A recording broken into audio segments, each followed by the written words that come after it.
lost engine number 2. High above the Mediterranean, two pilots struggle with a stalled engine. Engine relight.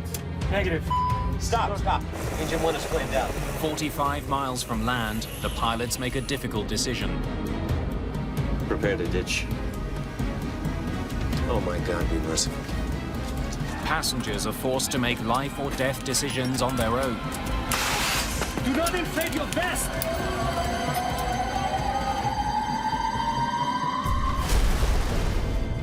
The accident will tear families apart, set in motion a massive rescue effort at sea, and trigger a multinational investigation to discover why both engines on one of the world's most popular planes stopped in mid-flight.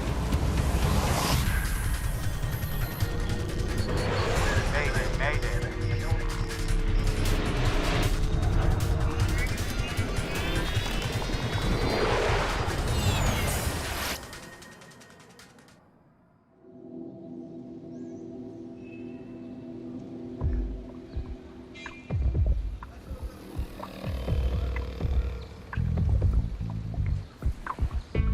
August the 6th, 2005, Bari, Italy. An ancient port town on the Adriatic Sea, where the past meets the present. Just north of this historic city, Bari International Airport serves 10 major airlines and more than 1.5 million passengers each year. One of those carriers is Tunisia's Tunisair Airlines. Captain Shafik Garby is a pilot with Tunisair. Today, he's in command of Flight 1153. The 45-year-old Tunisian is a military-trained pilot with a flawless flight record. Garby's co-pilot is 28-year-old Ali Kabair. How much fuel are you adding? 400 kilograms. 2,700 total? Yes. Captain Garby and his co-pilot flew from Tunis to Bari this morning to collect 34 Italian passengers. Now they're going to fly them to Jerba, a Tunisian resort island.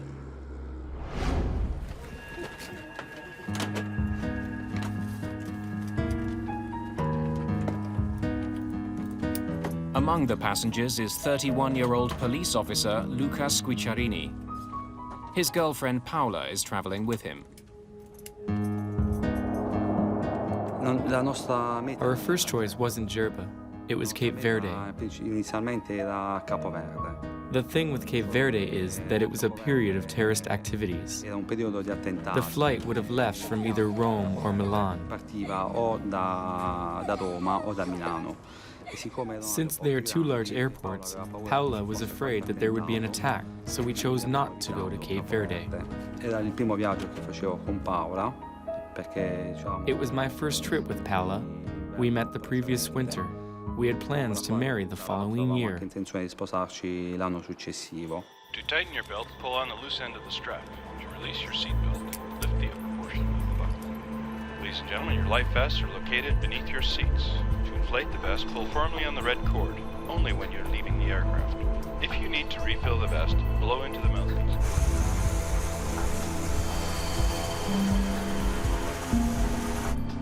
Yes, LBB, Flight 1153. Permission for takeoff granted. Roger that. Clear for takeoff. Final prep for departure. The crew is flying a French-made ATR 72. The small turboprop is perfect for short flights. It doesn't need a lot of maintenance or guzzle a lot of fuel. Just after 2:30 in the afternoon, the plane takes off. 49 minutes after takeoff, Flight 1153 is 400 miles away from its destination, Jerba.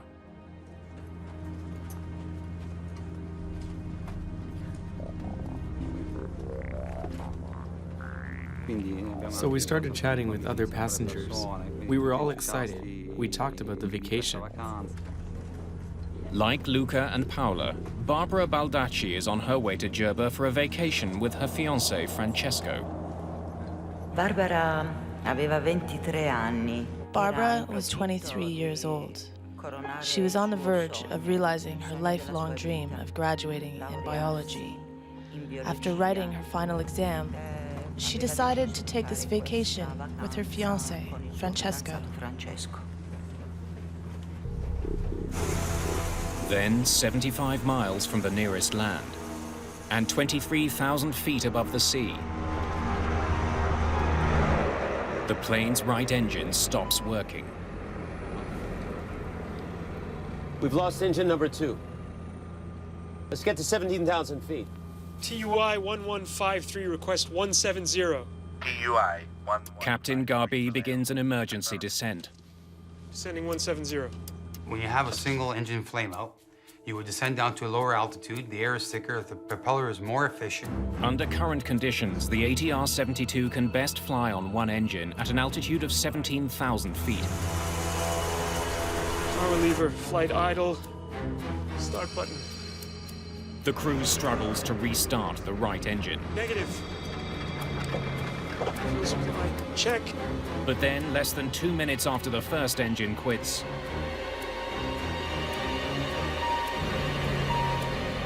Stop! Stop. Engine number 1 is flamed out. both of the plane's engines have stopped. Si è spento inizialmente il motore destro. The engine shut off. Inizialmente pensavamo fosse addirittura un Our attentato, first thought was of a terrorist attack, since there were so many at the time.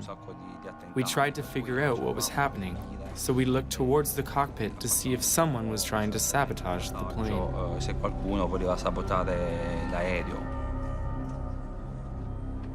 The plane is now falling to the sea at 800 feet per minute. Mayday, Mayday, Mayday. TUI 1153. We have lost both engines. Request immediate landing at Palermo. The crew still hopes to reach an airport, but they have 70 miles of ocean to cross before they're over land. Crews are trained for almost anything. There's a checklist for them to follow to solve most problems, including what to do when both engines die. Both engines flame out checklist. Fuel supply, check. The pilots don't know why their engines have stopped. The only clue they're getting is a low fuel feed warning. A low pressure warning light tells the pilot that there's low fuel pressure going to the engine. Now that could be a mechanical problem, or that could be a contamination problem. The crew follows the steps laid out by the manufacturer to relight their dead engines. Fuel supply, check.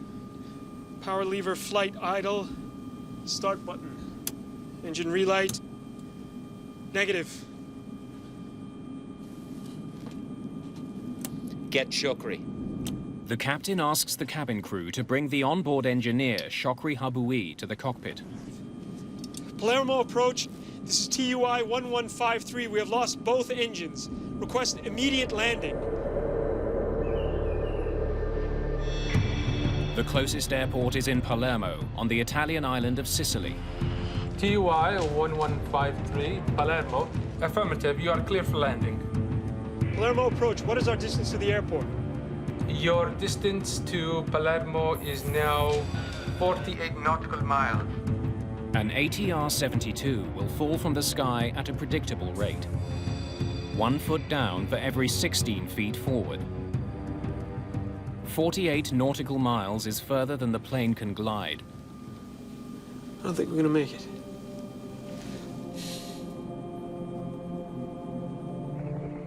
If they can't restart their engines soon, they'll be forced to ditch in the sea. Ditching at sea is a very difficult decision to make because it's the hardest thing to do. You have swells, waves, wind. Is anybody going to see you? How long can the plane float for? Landing a passenger plane on water is extremely dangerous. In 1996, an Ethiopian Airlines pilot was forced to bring his 767 down on the Indian Ocean. The ditching was recorded by a tourist on a nearby beach. 50 people survived, but 125 people died. The crew of this small plane doesn't usually include an engineer. When there is one on board, he usually travels in the cabin. I remember this person looked at the stewardess and shook his head as if saying no after the second engine had shut off. Per cui allo spegnimento di tutti e due i motori.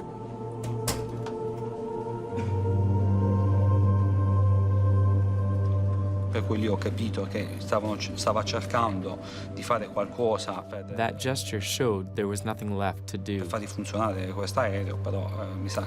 The crew of Flight 1153 has tried all it can. They're running out of time and options. Flight engineer Shokri Habui has joined in the struggle to get Flight 1153's engines started. You've run the checklist. Yes. The captain hopes the engineer will know something that isn't covered by the checklist. Attempt to restart the engines. Right engine first. Fuel supply, check. Engine 2 start, power button, on. Engine relight, negative. Palermo approach, TUI 1153. Any closer airport where we can land? Negative, 1153. Palermo Airport is the closest airport to your position. We're not gonna make it. Prepare to ditch. Oh my God, be merciful. A me non hanno detto nulla. Io mi sono accorto che qualcosa non No andava. one said anything. perché I sono noticed spenti something più wasn't veloci. right because the two engines Più di shut una off. volta io ho cercato More than di once, I attirare tried to get the l'attenzione stewardess's delle attention, hostess, asking se what I dovevo should do. indossare il giubbino, se mi If dovevo I had to mettere put on the piano, life se mi jacket, dovevo togliere le if I had to scarpe. stand, if I should take off my shoes. Nessuna I got no answer. She was in shock and started to cry. Era sotto shock e ha pianto. The senior flight attendant does give the passengers direction. The captain has decided to land the plane at sea. I'll let you imagine the panic on board. People were screaming and crying. Please stay calm and follow your crew's instructions. There were people in the front seats that had a baby girl. She had been playing and was so excited. To now see the panic in her mother's face made me feel so sad. TUI 1153. What is your fuel load? Cockpit fuel quantity 1,800 kilograms. Captain Garby's fuel gauge shows that he has plenty of fuel. But for some reason, neither engine will restart.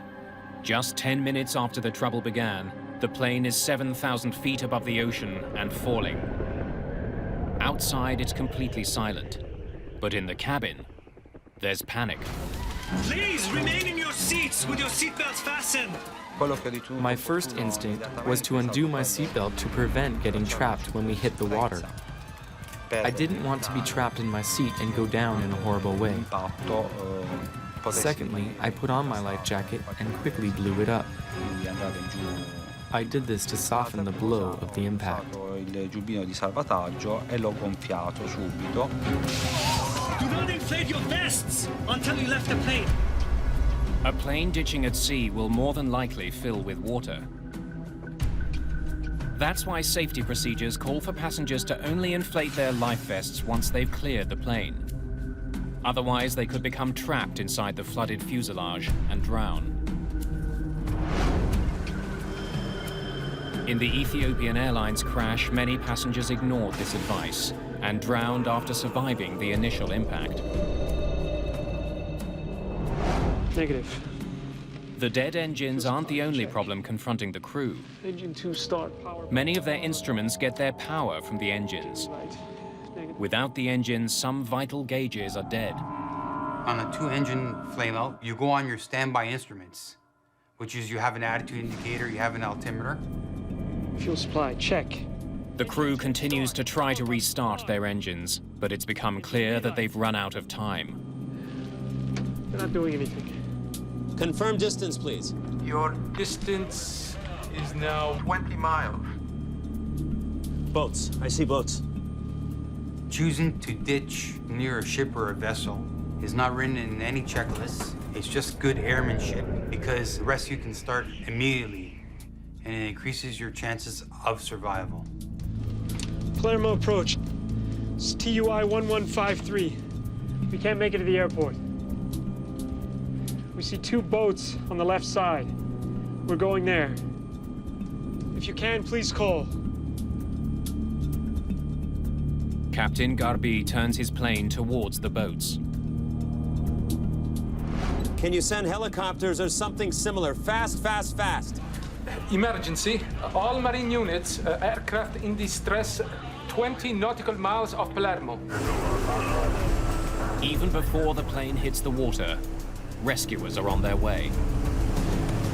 I had very little information. We didn't know the nature of the crash or anything about the plane. Autopress. Dump. Although it's a rare maneuver, there is also a checklist for ditching a plane in the water. Oh, full close. Before ditching, the crew ensures all landing gear is retracted to help the plane land more smoothly. Landing gear lever up. When pilots ditch, they want their airplane as streamlined as possible so that it glides across the water when it hits. Pilots must not only monitor the systems on the plane, they also have to assess conditions at sea. They don't want to hit a wave head-on.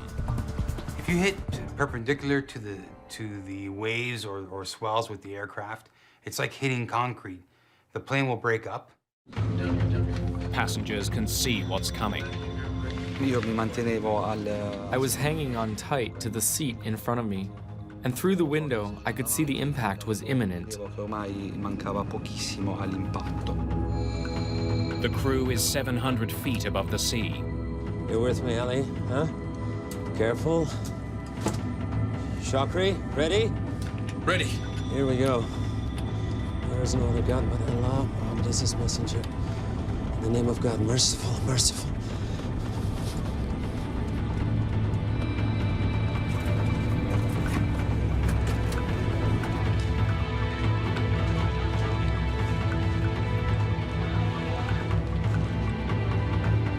At a speed of 145 miles an hour, the plane collides with the sea.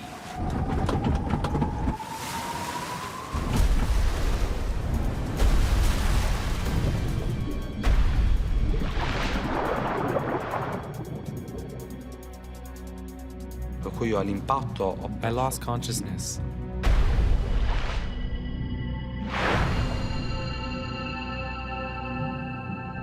I woke up in the water. I was 2 or 3 meters underwater. I came up to the surface wearing only my pants. I had lost my life jacket and clothes on impact.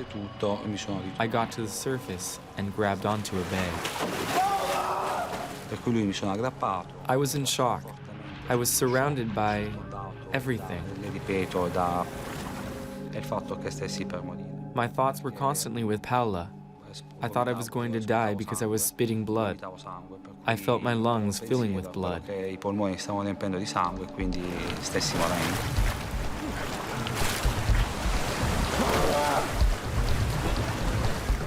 Captain Garby survives, but has been seriously injured. Co-pilot Ali Kabair has also survived, but flight engineer Shokri Haboui is killed. No one aboard the nearby boat saw Flight 1153 crash into the sea.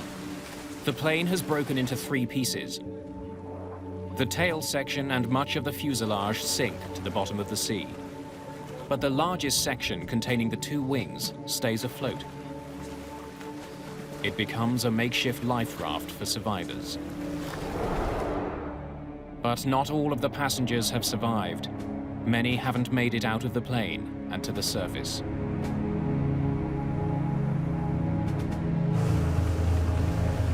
A fleet of rescue personnel are en route, including Admiral Vincenzo Pace of the Italian Coast Guard. Rescuers must travel 26 miles through heavy seas to get to the crash site. The sky was very visible, but the water was agitated. This caused some problems to the recovery mission. Helicopter pilot Stefano Borigana is one of the first to arrive at the scene. The approach control asked us if we were aware of ditched aircraft out of the coast of Palermo, and if we were able to help them to locate the airplane. When we approached the airplane, we could see the wings floating.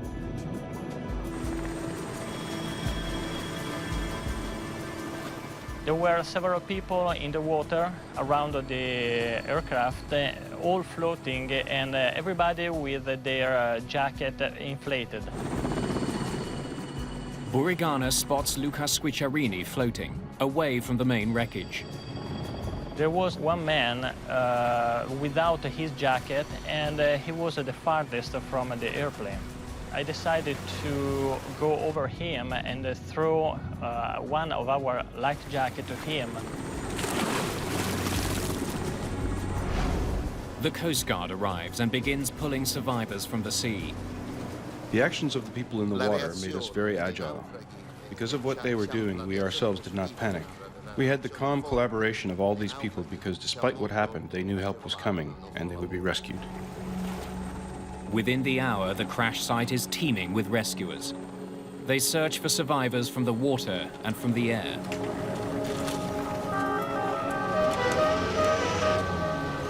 "23 people are pulled from the Mediterranean Sea. But 16 have died in the crash, including Paola Di Ciaola. My relatives told me a couple days later, while I was still at the hospital. I had no reaction. Paola was gone. I reacted when I got home. When I got home and went to the cemetery, I realized what was happening. That's where I got really down. Barbara Baldacci and her fiancé Francesco are also killed. Sembrava impossibile che potesse essere successa una tragedia. It seemed impossible that this terrible tragedy would happen, because Barbara and Francesco were great swimmers. Erano nuotatori, avevano il brevetto di nuotatori.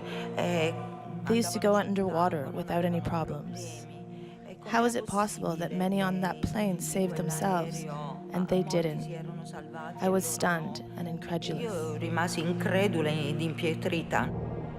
It's quite likely that none of those who died ever had a chance to swim to safety. Their serious injuries would have prevented them from escaping after the plane hit the water. In this accident, most of the survivors were seated in the rear of the plane. Most of those who died up front. Those sections, along with some valuable clues, are now at the bottom of the sea. The one section that didn't sink is towed to the port in Palermo and taken to a nearby hangar.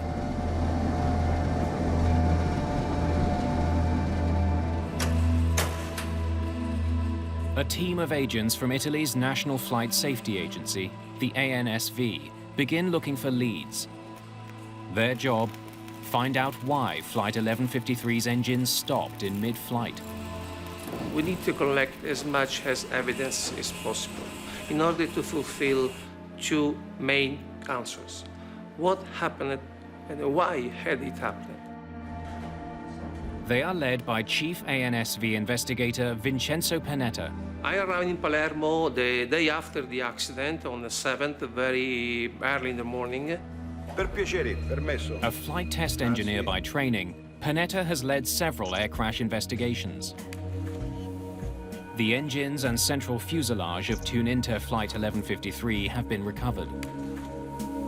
The rest of the plane lies somewhere off the Sicilian coast. The main challenge of the investigation was the fact that the flight data recorder and the cockpit voice recorder and also the front fuselage were 1,500 meters under the sea. While the Italian Navy conducts a deep-water search for the rest of the wreck and the crucial black boxes, Italian investigators are given some assistance by the plane's European manufacturer. ATR's Giuseppe Caldarelli is here to find out if there's a flaw with the company's plane. Anytime it is an accident, and also one people die, for me is a big accident. Worldwide, hundreds of ATR-72s cross the skies each day. Those aircraft have a very sound structure and robust systems and are very cost efficient. Together, Panetta and Caldarelli set out to find why both engines on such an advanced airplane died in mid-flight. TUI 1153, we have lost both engines. Before it happens again.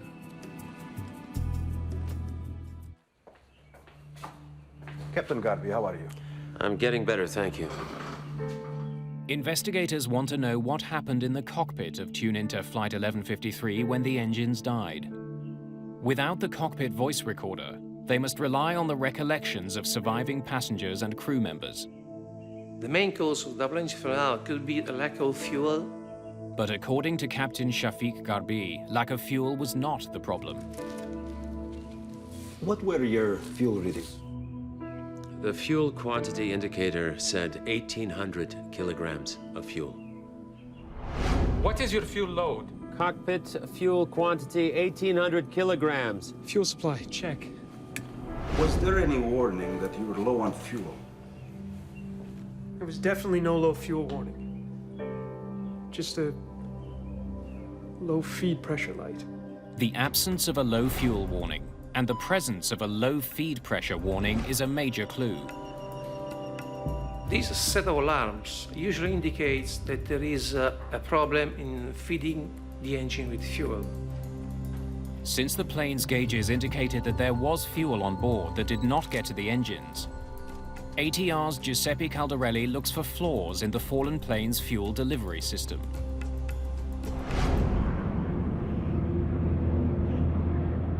Four years earlier, an Airbus operated by Air Transat developed a leak in the fuel line that feeds the plane's right engine. Over time, the plane leaked all of its fuel and both engines failed. The pilots were forced to glide their plane to an emergency landing. That incident has a lot of similarities to the Tunisair crash. Giuseppe Caldarelli's team looks for breaks or blockages in the fuel lines and evidence that the fuel pumps malfunctioned and stopped fuel flow to the engines. While Caldarelli waits for technicians to complete tests on pumps and lines, Panetta decides to start a new line of inquiry. He explores the possibility that the fuel that was on board was somehow contaminated. Fuel contamination can derive from 4 or 5 different sources. Kerosene-based jet fuel is very delicate. If stored or transferred improperly, it can be polluted with water, sand or fungus, even sticky residue from the hoses of refueling tankers. Any of these could prevent the fuel from properly igniting and could have caused the engines to shut down. How much fuel are you adding? 400 kilograms. The plane last took on fuel in Bari. Samples from the tanker that supplied it are taken for testing. Panetta needs to prove that one of these contaminants got into Flight 1153's fuel, prevented combustion, and caused both engines to fail. Sediments can be transferred from the tanker truck to the aircraft. So the fuel filter can be clogged, and so the engine can have some problem. Technicians remove the truck's fuel filters to look for evidence of contamination. Hoses and couplings are swabbed for sticky residue or colonies of microorganisms and submitted for testing at an Italian Air Force laboratory. The fuel is filtered for minute particles suspended in the fluid.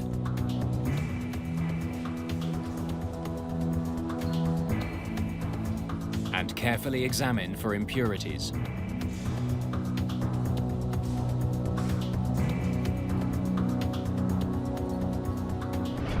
The truck's filters are also inspected for residue or sediment from the tanks. Meanwhile, in Palermo, Caldarelli and his technicians have completed tests on Flight 1153's fuel lines and pumps. The tests are thorough, the results conclusive. The fuel feed line were okay, were no leak. If the fuel delivery system was working, and the two pilots remember having ample fuel, the fuel quantity indicator said 1,800 kilograms of fuel. Then why had the engines failed? When test results from the Bari fuel tanker come in, they too are conclusive. The fuel filters, hose couplings, and tanker fuel at Bari Airport are clean. So fuel contamination as a source of double engine flame out was then excluded. At this point, the investigators still don't know what caused the downing of Tunisair Flight 1153. But something has been eating at Panetta. If the plane was filled with fuel, and since the fuel is stored in the plane's wings, why did the wing section float? Floating on the wing indicates that the weight of the wing was not so high. We have been told by ATR that if the amount of fuel that was supposed to be into the wing, around 2,000 kilograms, were on the fuel tanks, the wings maybe would not be able to float. Panetta suspects the plane didn't have as much fuel as the pilots thought, but he doesn't know how that could be. 2 weeks into the investigation, Panetta gets an important lead in the case. After 2 weeks of the event, we received some technical documentation from the aircraft operator. According to the logs, Captain Garby flew the same aircraft the day before the accident.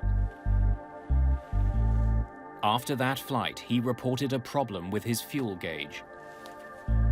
When he left the aircraft the day before, he reported that the right display float indicator was out of service, so it needed to be replaced. The fuel quantity indicator, or FQI, is a gas gauge that tells pilots how much fuel is left on board. The lights on the FQI were malfunctioning, and Captain Garby made a note of this in the maintenance log. We were able to see that the fuel quantity indicator was changed the day before the event. The maintenance log raises the possibility that the FQI that the mechanic installed was not the right one for the plane. It doesn't seem to have the right model number. Tunisair flies two models of ATR aircraft, the ATR-42 and the larger ATR-72.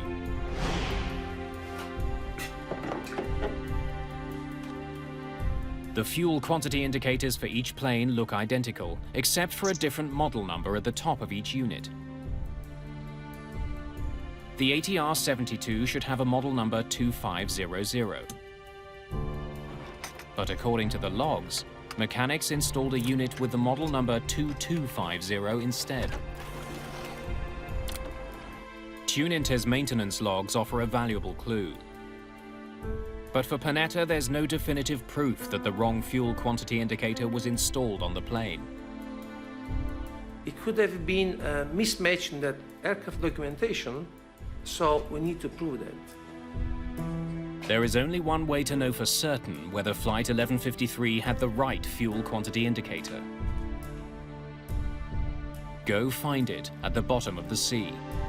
We need, of course, to recover the wreckage from bottom of the aircraft to physically see what was the fuel quantity indicator installed on the aircraft. Not until 3 weeks after the crash do investigators recover wreckage from the sea. The data from the plane's black boxes confirms what the pilots have been saying. There was no warning of low fuel, so there appeared to be enough fuel to make the flight. The black boxes can't solve this mystery.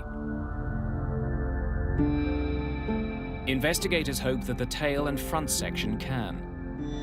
They are hauled aboard a naval vessel from the sea.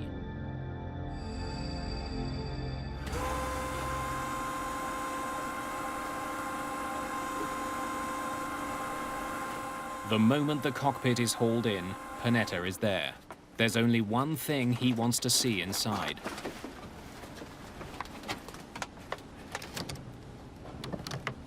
So when the wreckage was recovered from under the sea and put on the ship deck, I realized that, as a matter of fact, the fuel quantity indicator for an ATR-42 was installed. It was like we found the smoking gun. The wrong FQI was installed on Flight 1153. Panetta finally has the break he's been looking for.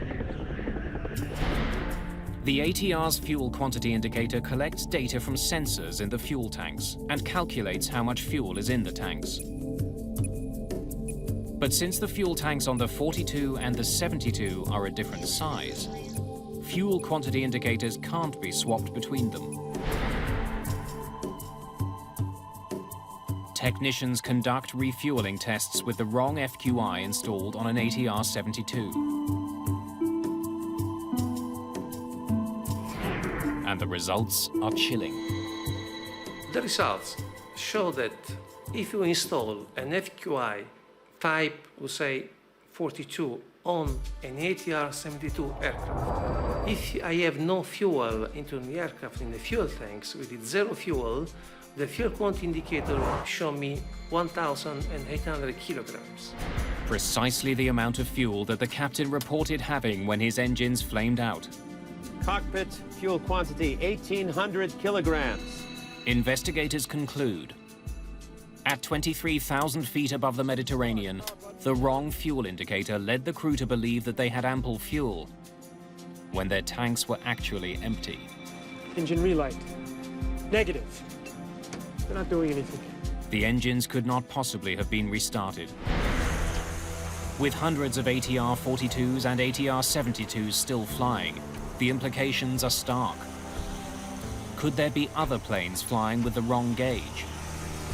The first safety recommendation was to mandate all operators that use ATR 42 and 72 aircraft in their fleet to check whether the right fuel quantity indicator was installed on the aircraft. Panetta and Caldarelli have uncovered the error that caused both of Flight 1153's engines to quit in mid-air.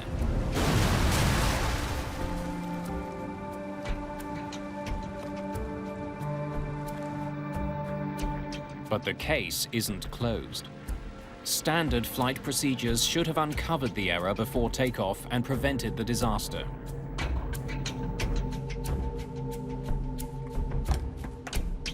Captain Garby's aircraft went in for repairs in Tunisia the night before the crash. The plane's FQI indicated 790 kilograms of fuel in the tank. After the new fuel quantity indicator was installed, it showed that there was almost 4 times as much fuel on board, 3,100 kilograms. The following morning, Captain Garby noticed that the fuel levels had gone up. He assumed the fuel had been added. But when fuel is added to an aircraft, a refueling slip must be left in the cockpit. Where is the refueling slip? The pilot asked to the flight dispatcher where was this refueling slip, but the flight dispatcher was not able to find this refueling slip. I'll get it to you when you get back from Jerba. Roger that. There was no refueling slip because the plane hadn't been refueled.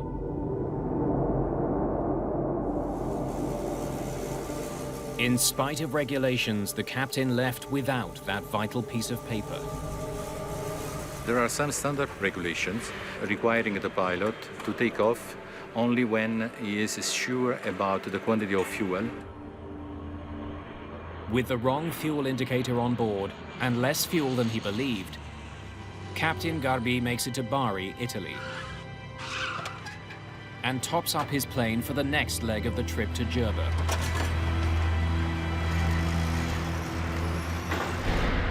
How much fuel are you adding? 400 kilograms. 2,700 total? Believing he has 2,700 kilograms of fuel on board, Captain Garby begins his flight to Jerba. If the correct fuel quantity indicator had been installed, the captain would have known that he had only 540 kilograms. Not nearly enough to make the crossing. Mayday!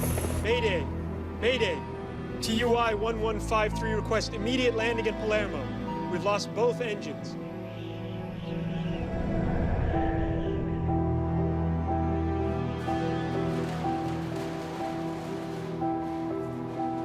Panetta's investigation comes to a close. He draws up his final report. His colleague, Giuseppe Caldarelli, voices a bold view. Even with no fuel and dead engines, Flight 1153 could have made it to land.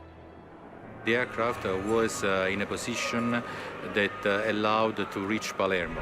TUI 1153. Caldarelli wonders if the pilots did everything they could have to get the plane safely to Palermo. TUI 1153. Investigators get some unexpected answers by having seasoned pilots fly the exact same flight with the exact same problems. Okay, we are now in big trouble because the second engine has gone off, Vincenzo Panetta's investigation into the crash of Tunisair Flight 1153 has uncovered the events that led up to the accident. Now he and Giuseppe Caldarelli need to resolve one question. Did mistakes made by the pilots cost people their lives? We're not going to make it. Prepare to ditch. Caldarelli and his team study the plane's specifications and draw a surprising conclusion. Flight 1153 could have been able to glide to Palermo.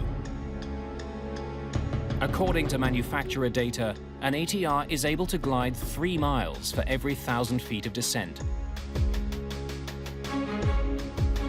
With the help of the tailwind that day, Flight 1153 could have been able to glide 70 miles to Palermo. The crew might have been able to make it. Landing gear lever up.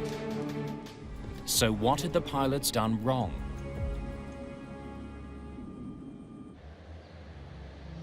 To answer that question, Panetta and Caldarelli recreate Flight 1153 in the flight simulator at the ATR facility in France.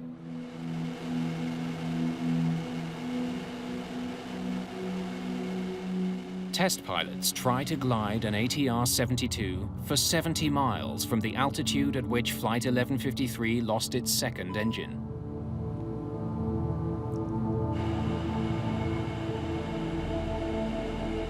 The simulation was requested to see the range of the aircraft starting from the second engine out. Double engine flame out, you have to be very aware of the configuration of the aircraft in order to keep as much as possible the altitude and distance to fly before the crash.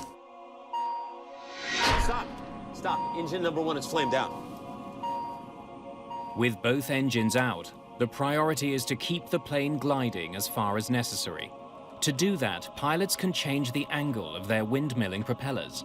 You have the maximum glide performance when you minimize the drag. And it's very important to feather the propeller in order to reduce the drag. Feathering the props involves changing their angle against the wind. The maneuver reduces drag. When you want to feather the propeller in flight, you first have to reduce the power lever to idle and put the condition lever back to feather position. The crew did not feather their props when their engines quit. The windmilling propellers created enormous drag. If the crew of Flight 1153 had feathered their props, they may have been able to glide further than they did. Let's get to 17,000 feet. By the time Captain Garby's second engine flamed out, he was just below 22,000 feet. To further reduce drag at that altitude, the plane should be slowed to 158 miles per hour, the ATR-72's ideal gliding speed. Surprisingly, to glide as far as possible, a pilot doesn't want to fly as fast as possible. The faster a plane flies, the more the airflow pushes against it, creating resistance. Every plane has an optimal speed to achieve the furthest glide. The crew continued flying up to 55 miles an hour faster than their optimal gliding speed. That added to the drag on the plane and reduced the distance they could glide. By feathering his props and reducing his speed, a simulator pilot in France was able to get the plane as far as Palermo. You with me, Ellie? Huh? Careful. Flight 1153 hit the water 26 miles from shore, well short of what the plane was capable of achieving.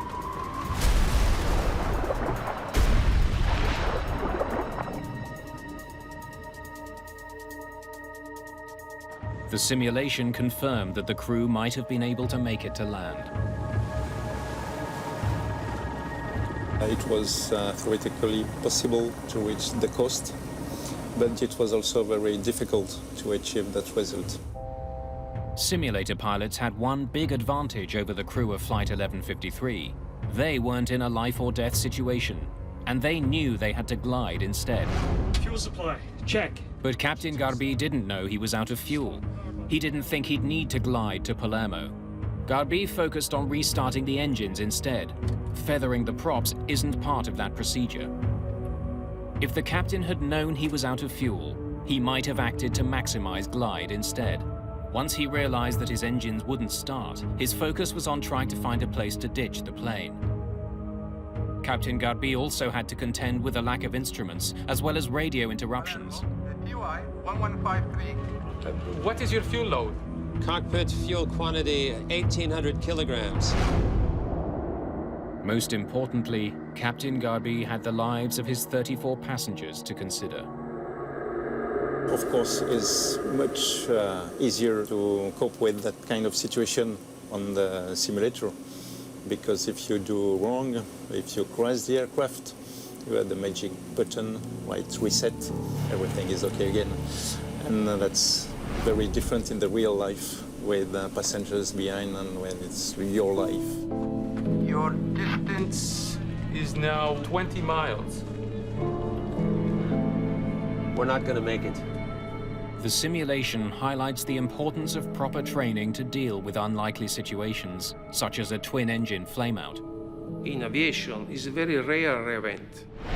Vincenzo Panetta's report urges airlines to train their pilots how to ditch without engine power. Better pilot training is just one of 17 safety recommendations in the accident report. Perhaps the most important, that ATR redesigned the fuel quantity indicator. In order to prevent a fuel quantity indicator type 42 on a 72 aircraft and vice versa. To prevent mechanics from installing the incorrect part, Panetta believes that the only answer is to design the FQIs so that they only fit on the plane they're meant for. 9 men faced charges of criminal negligence for the downing of Flight 1153, including the Tunisair mechanic who installed the wrong FQI, and Captain Garby.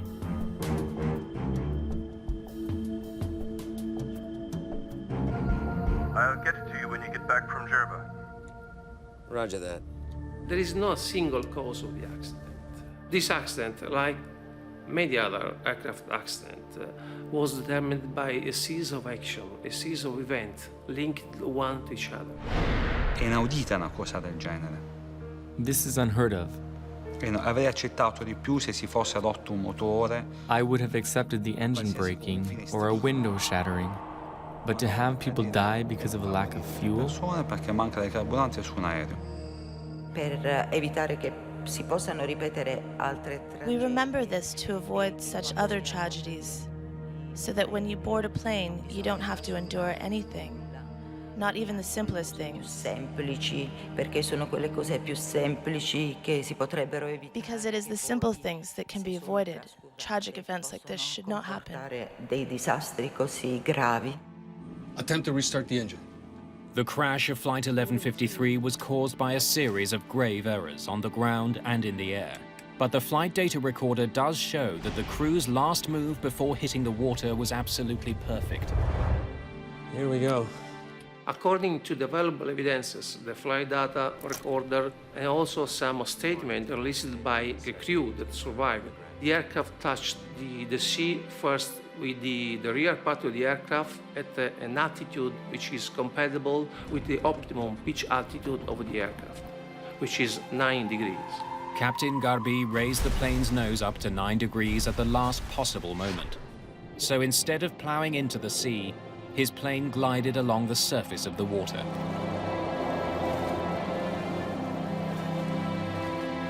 The maneuver likely saved lives by allowing more passengers to escape the ruined aircraft. His flying may have prevented this accident from becoming an even greater tragedy.